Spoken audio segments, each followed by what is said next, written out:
L'arrivée du froid, les jours qui raccourcissent, c'est vraiment le moment où on redécouvre ce plaisir presque primaire d'un bon feu de cheminée. Oui, la chaleur d'un poêle qui crépite. C'est ça. C'est une image de confort absolu, un sentiment essentiel.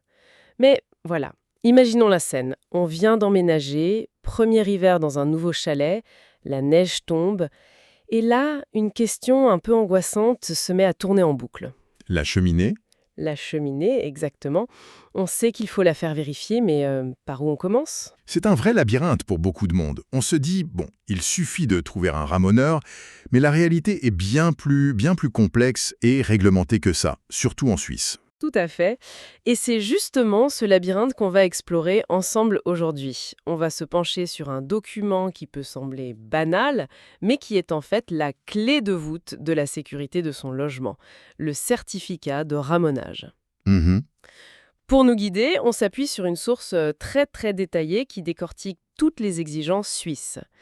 Notre mission, si on l'accepte, C'est de tracer le chemin. c'est ça.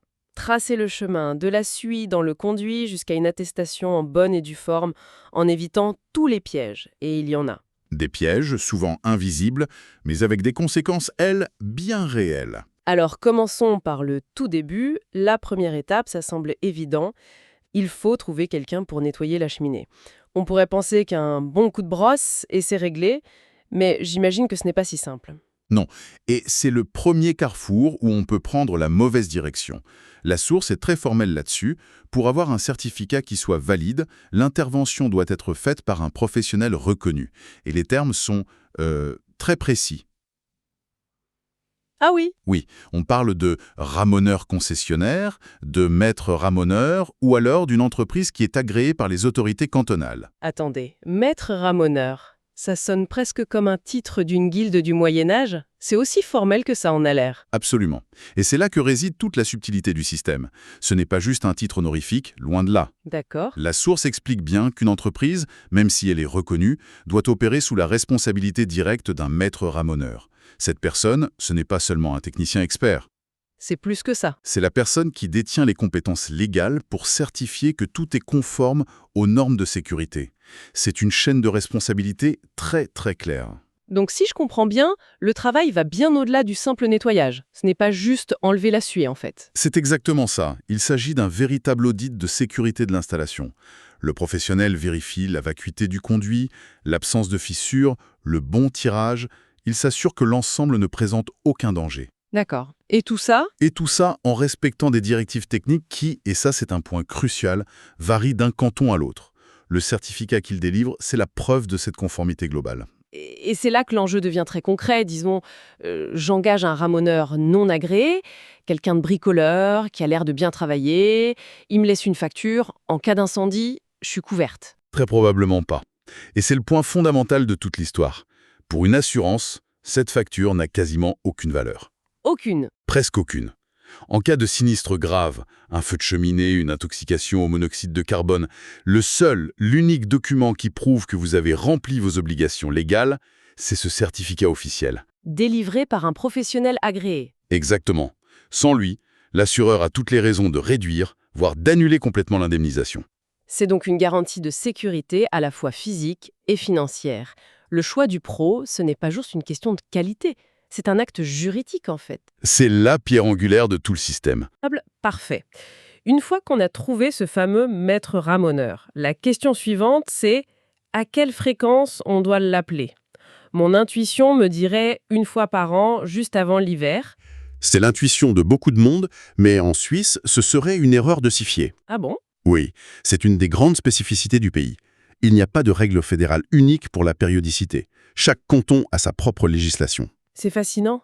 Donc les règles à Genève pourraient être totalement différentes de celles du Valais? Totalement. Mais pourquoi une telle disparité? J'imagine que c'est peut-être lié au type d'habitat. Plus de vieux chalets dans les Alpes que d'immeubles modernes en ville? C'est une excellente hypothèse. Ça fait partie de l'explication. Les autorités cantonales fixent la fréquence en fonction d'une analyse de risque local. La source liste plusieurs critères techniques très précis qui entrent en jeu. Comme quoi, par exemple? D'abord, le type d'appareil.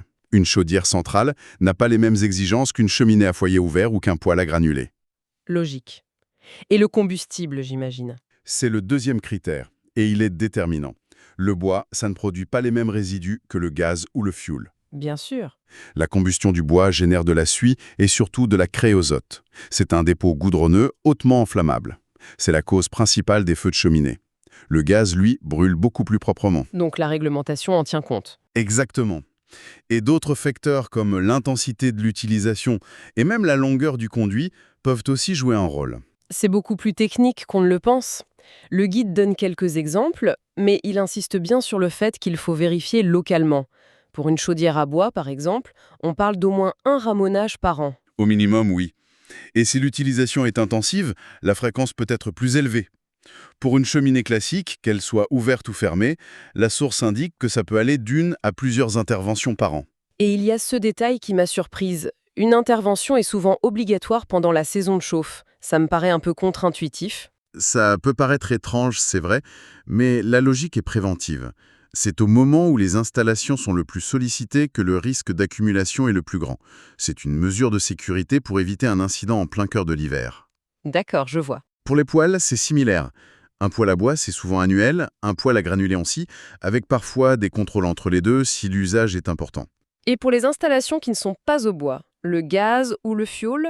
Alors, pour les chaudières à gaz, la source parle d'un contrôle annuel. Ça peut inclure un nettoyage mécanique, ça dépend du brûleur et du canton. Pour le fioul, le terme change. Ah, On ne parle plus de ramonage, mais de curage. C'est un nettoyage plus en profondeur, en général exigé tous les 1 ou 2 ans, selon la puissance de l'installation. donc le message, c'est qu'il n'y a pas de réponse unique. La seule vérité, c'est le règlement de son propre canton. C'est le point crucial à retenir, oui. La seule info qui fait foi, c'est celle des autorités locales. Il faut se renseigner activement. Parfait, alors mettons ça en pratique. Petit jeu de rôle. J'ai fait mes devoirs. Je suis propriétaire dans le canton de Fribourg.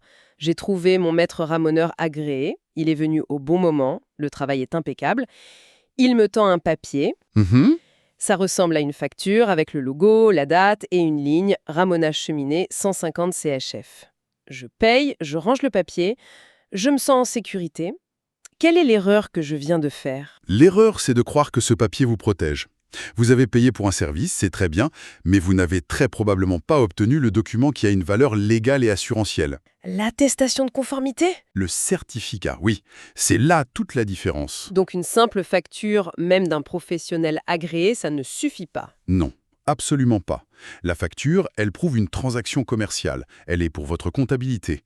L'attestation, elle, prouve la conformité technique et légale de votre installation. Et c'est ce document-là que l'assurance va demander. Ce document est uniquement celui-ci, que ce soit l'assurance ou les autorités en cas de problème. C'est la distinction la plus importante que la source met en avant. Alors, concrètement, à quoi il ressemble ce document magique? Qu'est-ce que je dois vérifier dessus pour être sûr que ce n'est pas juste une facture déguisée? Il faut le voir comme un carnet de santé détaillé de votre installation. La source donne une véritable checklist des éléments indispensables. D'accord. D'abord, bien sûr, les informations complètes et l'agrément de l'entreprise. Ensuite, l'adresse précise du logement. Logique. Et sur le plan technique, C'est là que ça devient précis. Le document doit décrire l'appareil, la chaudière, le poêle, la marque, le combustible. Et surtout, il doit comporter un diagnostic. un diagnostic. Oui, l'état constaté par le professionnel avant et après son intervention.